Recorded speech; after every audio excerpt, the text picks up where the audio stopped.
வணக்கம். நீங்க எப்பவாவது யோசிச்சிருக்கிறீங்களா? சில சமயம் கிணத்து தண்ணிய சுத்தம் செய்ய சில ஊதா நிற படிகங்களை அதாவது கிறிஸ்டல்ஸ போடுவாங்க. போட்ட கொஞ்ச நேரத்துல அந்த ஊதா நிறம் மெதுவா மறைஞ்சு போயிடும். அது என்ன ஒரு மாயம்? அந்த மாயத்துக்கு பின்னாடி இருக்கிற கெமிஸ்ட்ரி பத்தி தான் நாம இன்னைக்கு ஆழமா பார்க்க போறோம்.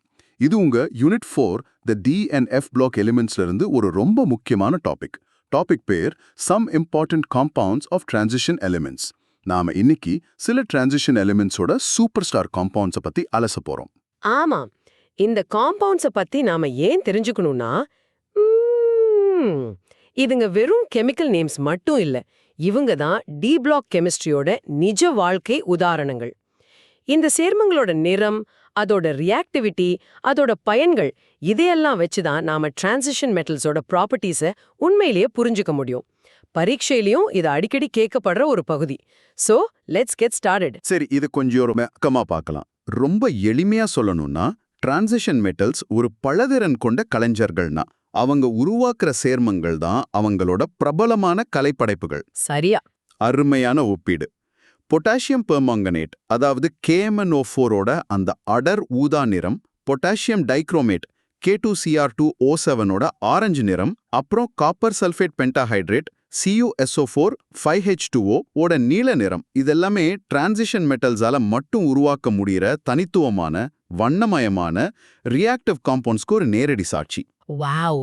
ஒரு கலைப்படைப்போட கலர் அந்த ஆர்டிஸ்டோட மூட சொல்ற மாதிரி, இங்க ஒரு காம்பவுண்டோட கலர் அதுல இருக்கிற மெட்டலோட ஆக்சிடேஷன் ஸ்டேட்டை பொறுத்து இருக்குன்னு சொல்லலாமா? எக்ஸாக்ட்லி.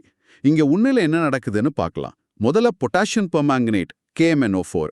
இதுல மாங்கனீஸ் அதாவது Mn அதோட சாத்தியமான உச்சகட்ட ஆக்சிடேஷன் ஸ்டேட்ல அதாவது +7ல இருக்கு. இதனால தான் இது ரொம்ப அடர்த்தியான ஊதா நிறத்திலையும் ஒரு சக்தி வாய்ந்த ஆக்சிடைசிங் ஏஜெண்டாவும் இருக்கு. ஒரு நிமிஷம், இங்க ஒரு சின்ன சந்தேகம். நாம பொதுவா டிரான்சிஷன் மெட்டல் காம்பவுண்ட்ஸோட நிறத்துக்கு காரணம் டி டிரான்சிஷன்னு படிச்சிருக்கோம். அதாவது டி ஆர்பிட்டல்ஸ்ல இருக்கிற எலக்ட்ரான்ஸ் தாவறதுன்னு. ஆனா Mn7+ல டி எலக்ட்ரான்ஸை இருக்காதே, அப்புறம் எப்படி இந்த அடர் ஊதா நிறம் வருது? மிக சரியான கேள்வி. இதுதான் இங்க இருக்கிற ஒரு சுவாரஸ்யமான விஷயம். நீங்க சொல்றது சரிதான்.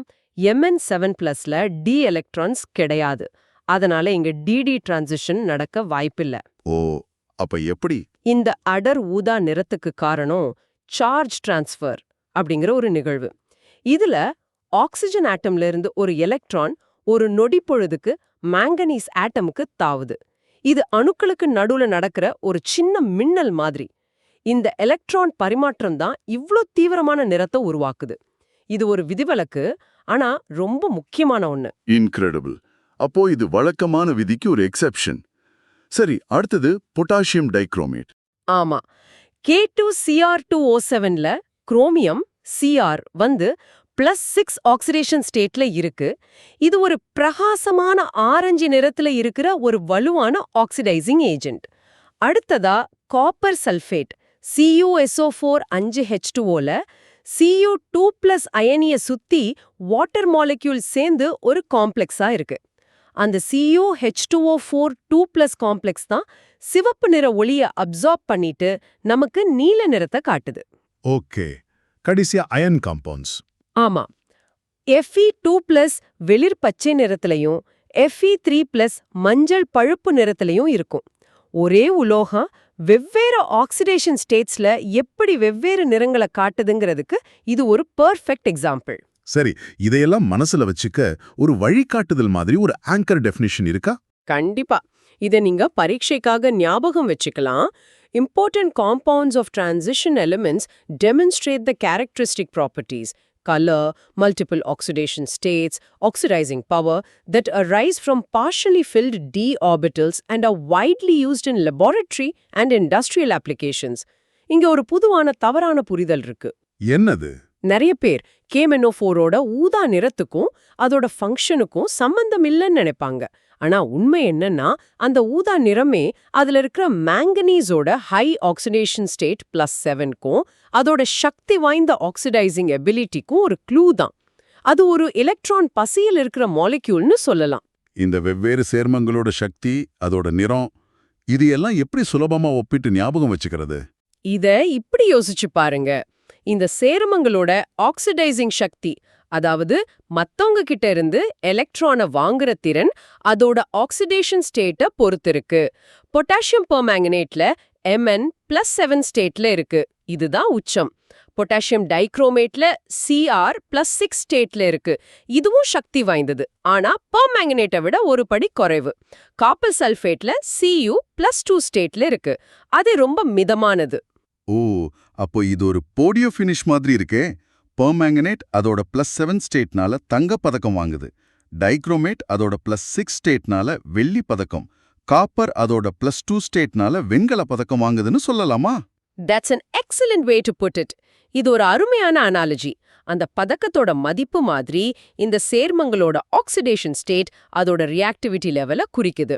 சுவாரஸ்யமா அந்த பதக்கங்களோட நிறம் கூட ஓரளவுக்கு பொருந்துது. ஊதா, ஆரஞ்சு, நீலம். ஆமா இல்லையா? நாம ஏன் இந்த குறிப்பிட்ட சேர்மங்களை படிக்கிறோம்னா, இதுங்க வெறும் டெக்ஸ்ட் புக் எக்ஸாம்பிள்ஸ் இல்ல. வரலாற்று ரீதியா KMnO4 18ஆம் நூற்றாண்டிலே டிஸ்இன்ஃபெக்டண்டா பயன்படுத்த ஆரம்பிச்சிட்டாங்க. K2Cr2O7 19ஆம் நூற்றாண்டு கெமிஸ்ட்ரி லேப்ஸ்ல ஒரு முக்கியமான அனலிட்டிக்கல் டூலா இருந்துச்சு. So, they are the real celebrities of the D-block world. இந்த பிரபலங்களை நம்ம மனக்கண்ல கொண்டு வர முடியுமா? நிச்சயம். வாங்க ஒரு கற்பனை செஞ்சு பார்ப்போம். ஒரு லேப் ஷெல்ஃப்ல 4 பாட்டில்கள் இருக்கு. முதல் பாட்டில்ல பொட்டாசியம் பெர்மாங்கனேட், அடர் ஊதா நிறத்துல பளபளப்பான கிறிஸ்டல்ஸ். அதுலேருந்து ஒரே ஒரு கிறிஸ்டலை எடுத்து ஒரு பீக்கர் தண்ணியில போட்டா போதும். அந்த முழு தண்ணியும் இன்டென்ஸ் பர்பிளா மாறிடும். இது ஒரு ஊதா வேட்டக்காரன் மாதிரி எலக்ட்ரான்ஸ்க்காக பசியோட காத்துட்டு இருக்கும். ரெண்டாவது பாட்டில். அதுல பொட்டாசியம் டைக்ரோமேட், பிரகாசமான ஆரஞ்சு நிற படிகங்கள். தண்ணில கரைச்சா சொல்யூஷனும் நல்ல அடர் ஆரஞ்சு நிறத்துல இருக்கும். இதுவும் ஒரு ஸ்ட்ராங் ஆக்சிடைசிங் ஏஜென்ட் தான், ஆனா பெர்மாங்கனேட்டை விட கொஞ்சம் செலக்டிவ். மூணாவதா நீல நிறத்துல ஒன்னு இருக்குமே. ஆமாம், அது காப்பர் சல்ஃபேட் பென்டாஹைட்ரேட். அழகான டர்க்வைஸ் ப்ளூ நிறத்துல கிறிஸ்டல்ஸ் இருக்கும். இது தண்ணியில கரையும் போது தெளிவான நீல நிறத்தை கொடுக்கும். இங்க Cu2+ அயான் +2 ஸ்டேட்ல கண்டென்ட்டா இருக்கு. அதனால இது Mn7+ மாதிரி எலக்ட்ரான்ஸை தீவிரமா தேடாது. கடைசியா இரும்பு. அதுக்கு 2 பாட்டில் இருக்குமா? சரியா சொன்னீங்க. நாலாவதா 2 அயன் சால்ட் பாட்டில்கள். ஒண்ணுல வெளிர்பச்சை நிறப்படிகங்கள், அது Fe2+, இன்னொன்னுல மஞ்சள் பழுப்பு நிறப்படிகங்கள், அது Fe3+. ஒரே மெட்டல், சின்னதா ஒரு எலக்ட்ரான் வித்தியாசத்துல, அதாவது ஆக்சிடேஷன் ஸ்டேட் மாறினதுனால எப்படி முற்றிலும் வேற நிறத்துல இருக்குன்னு அது காட்டுது. இந்த மனக்காட்சி ஆக்சிடேஷன் ஸ்டேட் அதிகமாக ஆக்சிடைசிங் சக்தியும் நிறத்தோட தீவிரமும் அதிகமாகுதுங்கிறத தெரிவா காட்டுது. Purple Mn+7, orange Cr+6, blue Cu+2. இது ஒரு முக்கியமான கோரலேஷன். இந்த பதக்கங்கள் வேட்டைக்காரன் மாதிரியான அனலாஜிஸ்லாம் அருமையா இருக்கு. ஆனா நம்ம ஆரம்பத்துல பேசின அந்த கிணத்து தண்ணி மாயத்துக்கு வருவோமே, நிஜ வாழ்க்கையில் இந்த சேர்மங்களை நாம எங்க பாக்குறோம்? நல்ல கேள்வி. நாம அந்த KLNO4 படிகங்களை அசுத்தமான தண்ணியில போடும்போது அதுல இருக்கிற கிருமிகள், மாசுக்கள் மாதிரியான ஆர்கானிக் கம்பவுண்ட்ஸை அது ஆக்சிடைஸ் பண்ணுது. அப்படி ஆக்சிடைஸ் பண்ணும்போது ஊதா நிறத்துல இருக்கிற MnO4-, அதாவது Mn அதோட +7 ஸ்டேட்ல எலக்ட்ரான்களை எடுத்துக்கிட்டு நிறமற்ற Mn2+ அயோனியாகவோ அல்லது பழுப்பு நிற பிரசிபிட்டான MnO2 ஆகவோ மாறிடுது. ஓ, அந்த ஊதா நிறம் மறையிறது ரியாக்ஷன் நடக்குது, தண்ணி சுத்தமாகுதுங்கிறதுக்கான ஒரு நேரடி அறிகுறி. so a fading color means it's working. அருமை. சரி, டெக்னாலஜியில இதோட பயன்பாடு என்ன? K2Cr2O7 பத்தி சொன்னீங்களே. K2Cr2O7 வந்து அனலிட்டிக்கல் கெமிஸ்ட்ரியில ரீடாக்ஸ் டைட்ரேஷன்ஸ்ல பரவலா பயன்படுத்தப்படுது. ஒரு நிமிஷம். ரீடாக்ஸ் டைட்ரேஷன்னா என்னன்னு கொஞ்சம் எளிமையா விளக்க முடியுமா? நிச்சயம். அது ஒரு கெமிக்கல் டிடெக்டிவ் கேம்னு கற்பனை பண்ணிக்கோங்க. உங்ககிட்ட ஒரு தெரியாத அளவுல ஒரு பொருள் இருக்கு. நீங்க தெரிஞ்ச அளவுல K2Cr2O7 மாதிரி ஒரு பொருளை சொட்டு அதுல சேர்ப்பீங்க. ஒரு கட்டத்துல ஒரு நிறமாற்றம் ஏற்படும். அந்த நிறமாற்றம் தான் ரியாக்ஷன் முடிஞ்சிருச்சுன்னு சொல்றதுக்கான சிக்னல். அதை வச்சு ஆரம்பத்துல இருந்த தெரியாத பொருளோட அளவு துல்லியமா கணக்கிடலாம். ஓகே, இப்போ புரியுது. அப்போ K2Cr2O7 எப்படி உதவுது? இந்த வினையோட அழகே அதோட செல்ஃப் இண்டிகேட்டிங் தன்மைதான். நாம Fe2+ வெளிர் பச்சை ஓட அளவை கண்டுபிடிக்க K2Cr2O7 ஆரஞ்ச பயன்படுத்தும்போது வினை நடந்ததும் Cr6+ ஆரஞ்சானது Cr3+ பச்சையா மாறிடும். ஓஹோ. எப்போ ஆரஞ்சு நிறம் முழுசா மறைஞ்சு பச்சை நிறம் தெரிய ஆரம்பிக்குதோ அப்போ வினை முடிஞ்சிருச்சுன்னு அர்த்தம். இந்த நிறமாற்றத்தால தனியா இண்டிகேட்டர் எதுவும் தேவைப்படாது. So the takeaway here is potassium dichromate contains chromium in the +6 oxidation state, and the color change from orange to green during redox titrations provides a visual endpoint indicator. பரீட்சையில ஆரஞ்சு பச்சை ஆகுதா இல்ல பச்சை orange ஆகுதான்னு குழப்பிடக்கூடாது. மிகச்சரி. Orange to green. இது ஒரு பொதுவான எக்ஸாம் ட்ராப். இப்போ ஒரு கவுண்டர் இன்ட்யூட்டிவ் கேள்விக்கு வர்றேன். காப்பர் சல்ஃபேட் சொல்யூஷன் நீல நிறமா இருக்கிறதுக்கு காரணம் காப்பர் அயான்ஸ்ன்னு நாம பொதுவா நினைப்போம். ஆனா அது உண்மையா? அது பாதி தான் உண்மை. நீங்க அப்படி நினைக்கிறதுல ஆச்சரியம் இல்ல. ஆனா உண்மையில அந்த நீல நிறத்துக்கு காரணம் aqua காம்ப்ளெக்ஸ் CuH2O4 2+. அதாவது Cu2+ அயனியை சுற்றி இருக்கிற நீர் மூலக்கூறுகள் தான். இந்த முழு அமைப்பும் சேர்ந்து தான் சிவப்பு நிற ஒளியை உறிஞ்சிட்டு நமக்கு நீல நிறத்தை காட்டுது. அப்போ அந்த மெட்டல் அயான் ஒரு பிரபலம் மாதிரியும் அதை சுத்தி இருக்கிற வாட்டர் மாலிக்யூல்ஸ் அதோட நண்பர்கள் அல்லது என்டுராஜ் மாதிரியுமா? அந்த என்டுராஜ் மாறினா பிரபலத்தோட அவுட்ஃபிட் கலரும் மாறுமா? அருமையான விளக்கம். அதுதான் கோஆர்டினேஷன் என்வாயன்மெண்ட்.